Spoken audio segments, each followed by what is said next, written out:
这期我们来聊聊这个版本的前期节奏、过渡、定阵，还有主流阵容、减分阵容的一些小理解吧。14.7B 版本高费卡阵容其实数值上都是合格的，没有再出现像之前三星巴德、三星塔姆赢一切的阵容，甚至幽魂、莲华这些也都有削弱。但为什么整体环境并没有像看到更新公告后的一些朋友所预想的那样，来到一个偏高费的环境呢？很大一部分和前期的节奏与经济积累有关。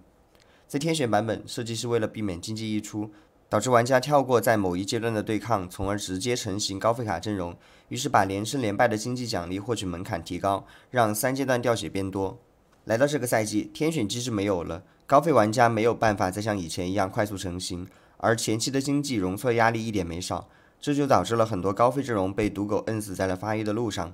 不过，设计师在猛砍几轮低费卡，又把脱离四训社和青花体系表现弱势的卡莎和霞加强之后，发现外服的阵容榜单并没有什么变化，或许也意识到了是经济系统出了问题，于是决定在下个版本把连胜连败和掉血机制改回去，同时把4费卡集体加强。在这个改动到来以前，我们来看一下应当如何理解当前版本的前期节奏。结论是2阶段的连胜大于1胜1负大于连败。先说连败，天选没有之后，3阶段不再能有抓一个高费天选过渡的机会，要缩血就必须要启动，但奈何现在没有只要全2就能赢到你大神的阵容。之前这个位置是永恩、巴德，而3、6连败的经济比以前2、5差很多，因此3阶段节奏一断，基本就可以宣告是一具尸体了。1胜1负的是尝试打连胜但没有成功的，这一部分人的经济是最差的，虽然有一定容错的优势，但除非有经济强化或者极星，不然最好的出路其实还是2、3费卡阵容。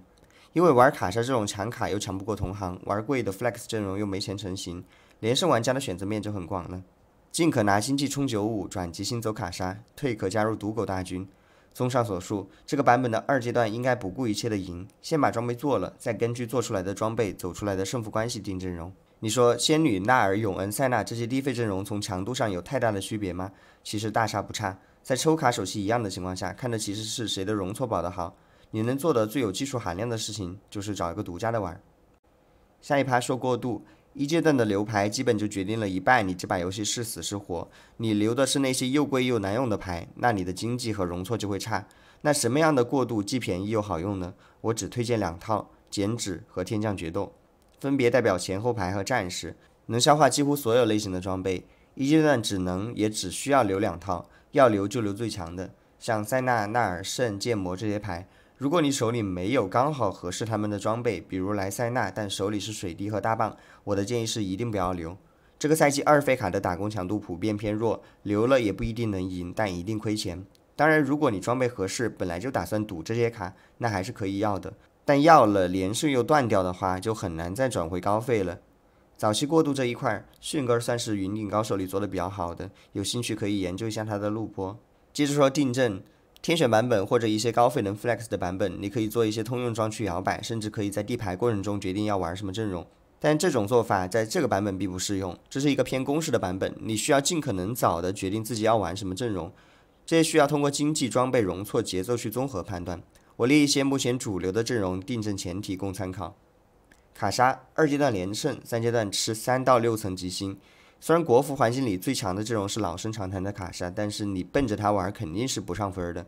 你可以经常在顶峰玩家的直播间里看到这套阵容，他们也拿过不少6、7、8。归结起来，没有吃分的卡莎基本都是没有吃过极星的。如我之前所说，普通的经济是不足以支持这样的4费阵容成型的，哪怕4斗4射已经是这套阵容最基础、最便宜的形态了。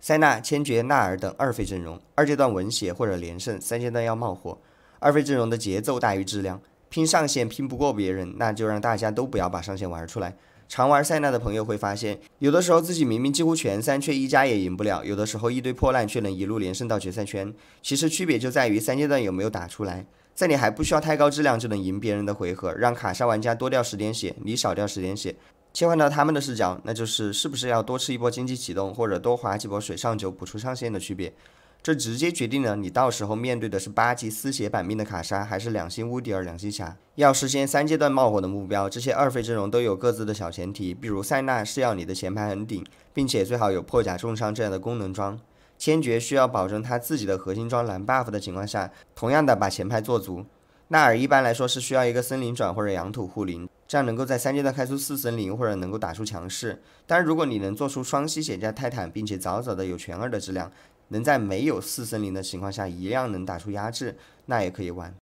决斗、永恩、巴德、仙女等3费卡阵容，其实他们更像是以往的4费阵容的节奏，是吃一定的运营功底的。那种8连败3个5启动，而后锁到决赛圈的玩法已消失殆尽。这些阵容更需要你平稳过渡到4-1，启动后靠全2的质量过4阶段，而后在5-1左右，要么补出多个3星，要么上人口补2星4费或关键成卡。95传统的双法和构筑已经成为时代的眼泪，现在的主流又回到了天龙95，4天龙为基础 ，C 位和坦克位的选择灵活多变，可以是侠或者卡莎的天龙射，也可以是桥本亲子分享的刀猴。95这块我还是拆成功能小团体来展示，希望这样有助于大家的理解。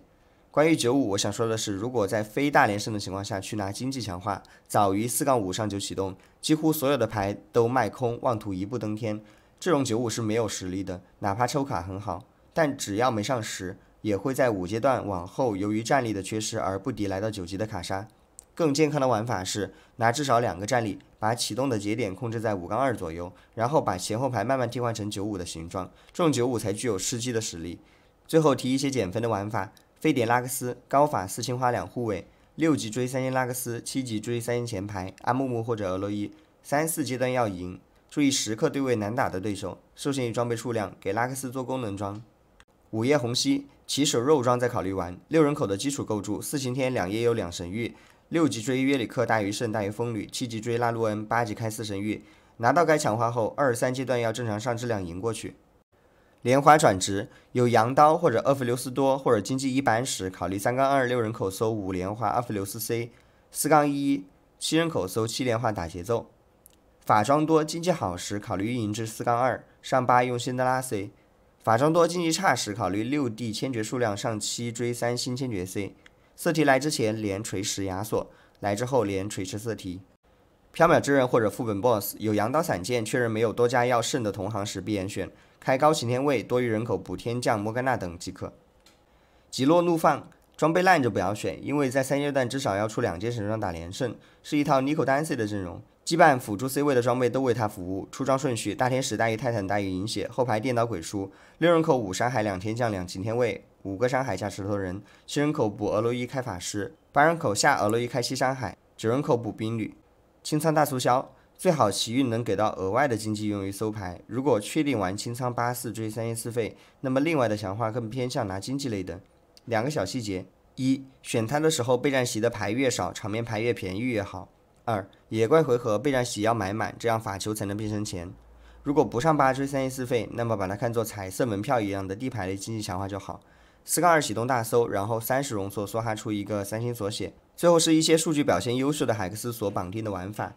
神圣刷新玩天降永恩，记得打野怪的时候全上天降的牌，重复的也可以。下一个是决斗转开有狗熊的时候考虑玩决斗，养决斗转皎月。皎月没有法力锁，回血量和法相相关，所以给头盔泰坦。养土纳尔按我视频里先前贴的那套构筑来。连胜卓尔要有连胜的质量再选，不然上人口没钱买牌。3天泰坦这个玩永恩还是狗熊都很强。